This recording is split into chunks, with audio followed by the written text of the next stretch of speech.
बिस्मिल्लाहिर्रहमानिर्रहीम। अस्सलामु अलैकुम वरहमतुल्लाहि वबरकातुहू। आज हम बना रहे हैं चिप्स। बाउल में 500 ग्राम आलू डालेंगे। इनमें 1 टीस्पून चाट मसाला डालेंगे, हाफ़ टी स्पून कुटी हुई लाल मिर्च, 2 टेबलस्पून कॉर्नफ्लोर डालेंगे और मिक्स कर लेंगे।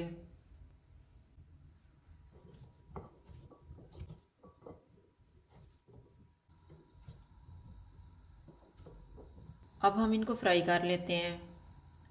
ऑयल को मैंने गर्म होने के लिए रखा हुआ था। ऑयल गर्म हो गया। चूल्हा मैंने लो टू मीडियम रखा हुआ है।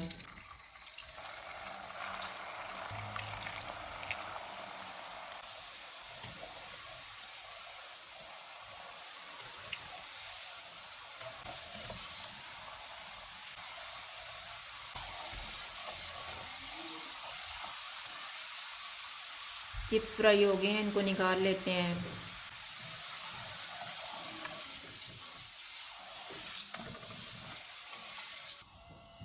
इसी तरह से हम बाकी भी फ्राई कर लेंगे।